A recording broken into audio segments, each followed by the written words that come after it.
Assalamu alaikum warahmatullah. Jama'a da Allah ku kalli bidiyon nan inda fulanin daji ake kai musu makamai da kayan abinci da jirgi a helicopter ake sauke musu a garin nan.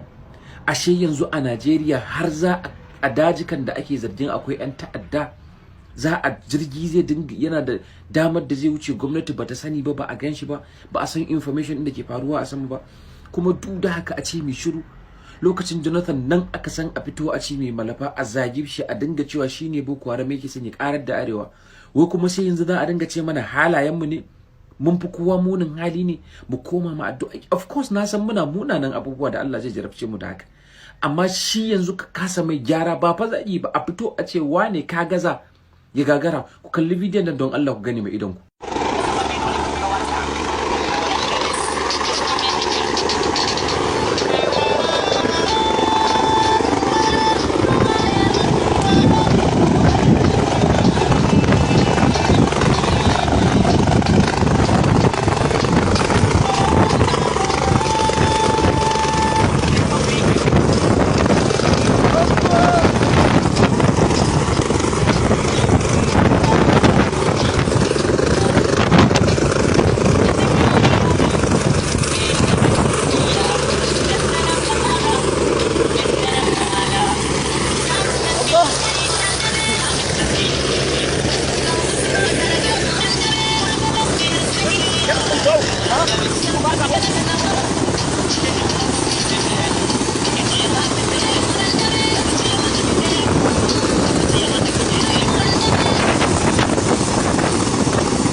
Yanzu don Allah ku gane mai idon ku, don Allah da wannan abin da bayin Allah nan mutanen daji ina suka san wa zai ba su hanya. Okay, suna da jirgin sama ne, suna da jirgin sama ne, za a isa a ce min kasar nan babu wanda ya sani.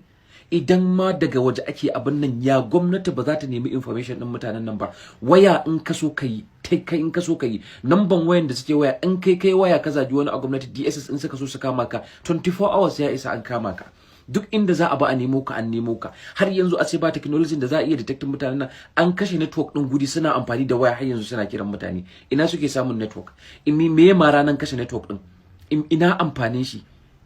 Al'umma raika a ce za a tara mutane 40 a rana a cinna musu wuta, ba ma a harbe ba, a cinna wuta kaman kiyashi. Haba, kuma a ce saboda namu ne dan uwa kai magana yanzu ne malamai suka san ba a zagin gwamnati, biyayya ake ma gwamnati. Jonathan lokacin shi ba a sani ba. Abin da zamu ce shine with all due respect, duk malamin da ya san bai magana ba, yanzu fatawa ta zo ba a zagin shugaba, ba a criticizing shugaba, addu'a ake musu mai gyara harin mu, mun ji mun yadda, Allah ya saka muku da alkhairi, ku ne magabatan mu, amma don Allah ya tabbatar ya girmama kanshi, ya cire bakin shi akan al'amuran mulki yanzu ko nan gaba a Najeriya. Kar ya ƙara magana akan wani shugaba, ya san cewa ba zai wani zagi wani shugaba ba, regardless of daga inda shugaban ya fito, kudu ko arewa ko yammaci, babu ruwan mu, mun ji mun gani mun yadda mun amince, amma ya tabbatar ya girmama kanshi, yayi shiru.